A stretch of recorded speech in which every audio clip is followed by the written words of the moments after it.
Bom dia, mais uma manhã com Deus, priorizando a palavra de Deus, e nesta manhã do dia 9 de setembro, nós vamos meditar de Ezequiel, do capítulo 1 ao capítulo 3, e que a paz do Senhor encha o teu coração nesta manhã.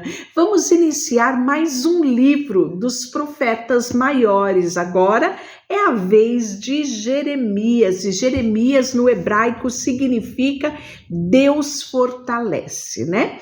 Jeremias, ele vivia em Jerusalém, ele também era de uma linhagem sacerdotal, ele era da linhagem enquanto Jeremias era da linhagem de Abiatar, que era uma linhagem sacerdotal não muito aceita, né? Já no caso Ezequiel, ele vai ser levado para o exílio babilônico, enquanto Jeremias ficou ali realmente habitando ainda, né, junto com o seu povo. E Ezequiel, ele vai ser levado para a Babilônia, ele vai viver junto com outros judeus exilados ali próximo ao rio Quebar, na Babilônia, e ele vai ser a voz profética em meio ao povo no exílio. E ele era casado, né? Ao contrário de Jeremias, que Deus não permitiu que ele casasse, Ezequiel era casado, porém a esposa dele, né, veio a falecer um pouco antes da queda de Jerusalém. Então ele vai para o exílio babilônico viúvo, né? Mas o profeta Ezequiel, mesmo estando em exílio, ele tinha sua própria casa, né? Ele recebia, inclusive, a visita, né, de anciões da comunidade, de pessoas em busca de uma palavra de conforto, de ânimo. Então, ele vai ser essa voz profética lá no exílio babilônico. E nós vamos ver que ele vai ser essa voz profética no momento de muito confronto, de muita tristeza, né? Porque aquilo que tinha sido profetizado, enfim, era chegado o tempo de muita angústia, né? De muita aflição. E nós vamos ver que Jeremias, ele vai proclamar Nabucodonosor como rei da Babilônia, que esse seria o instrumento de juízo de Deus, né, sobre os pecados do povo judeu, né?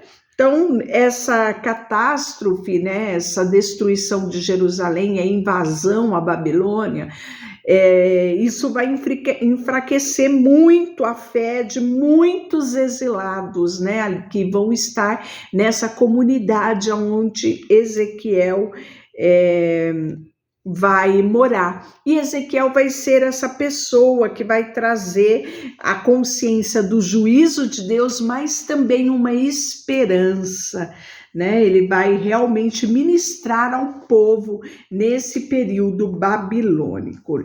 E aí, o capítulo 1, né, ele já começa de uma forma histórica em 31 de julho de seu 30º ano, enquanto eu estava com os exilados judeus junto ao rio Quebar, né, que era a região onde ele morava, na Babilônia, os céus se abriram e eu tive uma visão de Deus. Isto aconteceu no 5º ano do exílio do rei Joaquim. O Senhor deu esta mensagem ao sacerdote Ezequiel, filho de Buzi, junto ao rio Quedar, na terra dos babilônicos, e a mão do Senhor estava sobre ele. Quando olhei, vi grande tempestade que vinha do norte, uma nuvem faiscava com relâmpagos, brilhavam com luz intensa. Dentro da nuvem havia fogo e no meio do fogo resplandecia algo semelhante a âmbar reluzente. Do centro da nuvem surgiram 4 seres vivos de aparência humana, porém, cada um tinha 4 rostos e 4 asas. Suas penas eram retas e os seus pés tinham cascos como de bezerro que brilhava como bronze polido. Debaixo de cada um das 4 asas vi mãos humanas. Assim, cada um dos 4 seres tinha 4 rostos e 4 asas. As asas de cada um dos seres tocavam as asas dos seres ao seu lado. Cada um se movia para a frente sem se virar. Cada um dos 4 seres tinha rosto humano. Na frente, rosto de leão, à direita, o rosto de boi e à esquerda, o rosto de águia atrás. Cada um tinha 2 pares de asas estendidas. Com um tocava as asas dos seres de cada lado e com o outro cobria o corpo. Deslocavam-se em qualquer direção para o espírito, para aquilo que o espírito indicava, e movia-se à frente sem se virar. Os seres viventes eram semelhantes a brasas acesas, tochas reluzentes e relâmpagos, e pareciam faiscar entre eles. Os seres vivos deslocavam-se de um lado para o outro rapidamente, como relâmpago. Versículo 15, né? Na RA, ele diz assim: vi os seres viventes e eis que havia uma roda na terra, ao lado de cada uma delas, né? Então, esta é a visão das 4 rodas. O aspecto das rodas e da estrutura eram brilhantes como o berilo. Tinha 4 a mais aparência, cujo aspecto e estrutura era como se estivesse numa roda dentro da outra. Andando, elas podiam ir em 4 direções e não se viram quando ia. As suas cambotas eram altas, metiam medo, e as 4 rodas, as mesmas, eram cheias de olhos ao seu redor, né? Então, nós vamos ver que, de acordo com a tradição judaica, os 4 rostos dos seres viventes, né? Homem, leão, boi e águia, foram escolhidos por ocupar lugares de honra nos seus respectivos domínios, né? Então, apesar de sua posição exaltada, todos serviam sobre o carro de Deus, né? A descrição das rodas que cruzavam eram cheias de olhos porque indicava tanto a onipresença quanto a onisciência de Deus, né? Então, é uma visão assim extraordinária que o profeta Ezequiel teve. E aí ele vai ter no versículo 26, ele vai relatar a visão da glória divina, né? Por cima do firmamento que estava sobre a cabeça havia algo semelhante a um trono. Como uma safira, sobre esta espécie do trono estava sentada uma figura semelhante à de um homem. Via como metal brilhante, como fogo ao redor dela, desde que os seus lombos daí para cima e desde os seus lombos daí para baixo. Via como um fogo e um esplendor ao redor dela, como um aspecto de arco que aparecem nuvem um dia de chuva, assim como era o esplendor em redor. Esta era a aparência da glória de Deus. Vendo isso, caí com o rosto em terra e ouvi a voz que me falava, né? E aí no capítulo 2, como nós tivemos, né, o chamamento de Isaías, o chamamento de Jeremias, aqui nós vamos ver a vocação de Ezequiel. Então esta voz disse para Ezequiel: Filho do homem, põe-te em pé e falarei contigo. Olha só, na nova versão transformadora ele diz: levanta-te, filho do homem, disse a voz, quero falar com você. Enquanto ele falava, o Espírito entrou em mim e me pôs de pé e eu ouvi suas palavras com atenção, né? Então vamos lá. Nações rebeldes que se insurgiram contra mim, ele e os seus pais prevaricaram contra mim, até precisamente o dia de hoje. Os filhos são de duro semblante e obstinado de coração. E eu te envio a eles e lhes dirá, assim diz o Senhor Deus, eles que quer que ouçam, quer deixem de ouvir, porque são casa rebelde, hão de saber que esteve no meio deles um profeta. Tu, ó filho do homem, não os temas, nem temas as suas palavras, ainda que haja sarça e espinho para contigo, e tu habites com escorpiões. Não temas as suas palavras, nem se assuste com o rosto deles, porque são casa rebelde. Mas tu lhe dirás as minhas palavras, quer ouça, quer deixe de ouvir, pois são casa rebelde. E aí ele vai ter a visão do rolo de um livro, né? Tu, ó filho do homem, ouve o que eu te digo. Não insurjas como uma casa rebelde. Abre a boca e come o que eu te dou. Então vi, e eis que certa mão se estendia para mim, e nela se achava um rolo de um livro. Estendeu-me diante de mim, e estava escrito por dentro e por fora. Neles havia escrito lamentações, sussurros e ais.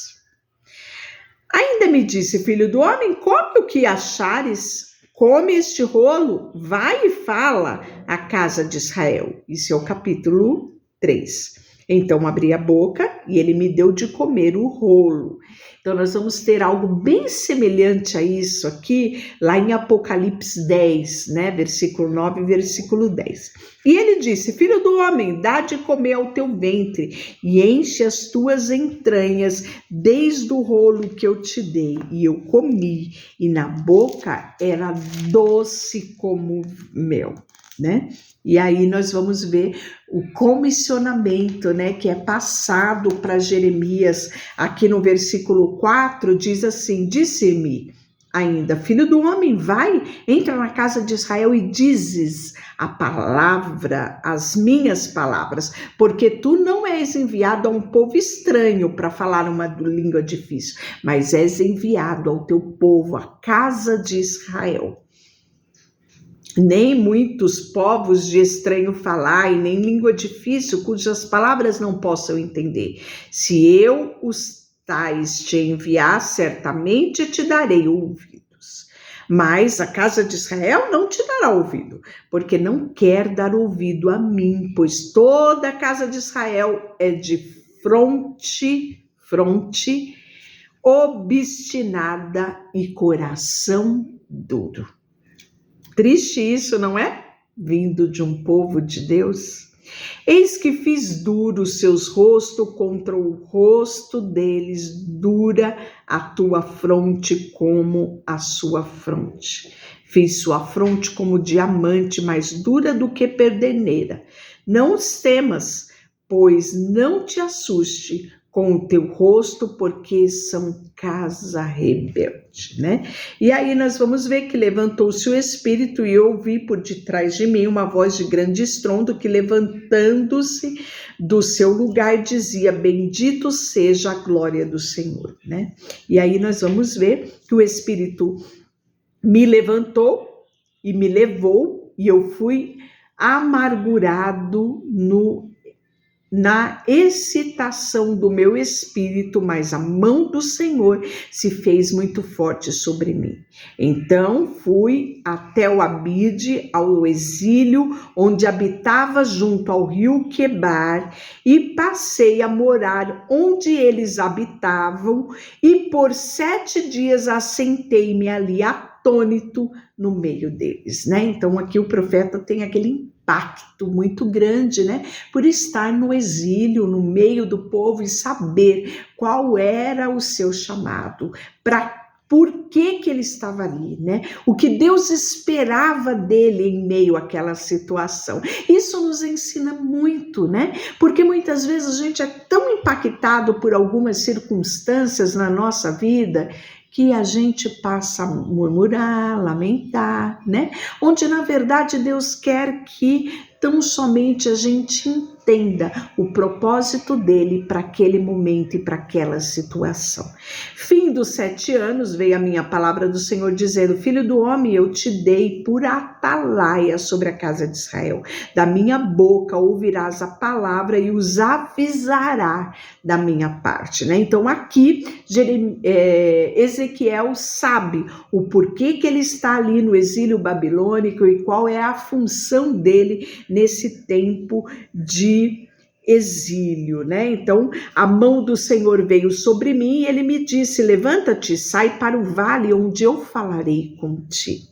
Levantei-me, saí para o vale, e eis que a glória do Senhor estava ali, como a glória que eu vira junto ao rio Quebar, e caí com o rosto em terra. Então entrou em mim o Espírito e me pôs de pé, e falou comigo e disse: vai e encerra-te dentro da tua casa. Mas quando eu falar contigo, darei a fala à tua boca e lhe dirás: assim diz o Senhor Deus, quem ouvir, ouça, e quem deixar de ouvir, deixe, porque são casa rebelde. Deixa eu orar por você. Senhor, nesta manhã, colocamos diante de Ti o nosso coração, a nossa vida, tudo que temos e tudo que somos. Em nome de Jesus, amém. Deus te abençoe.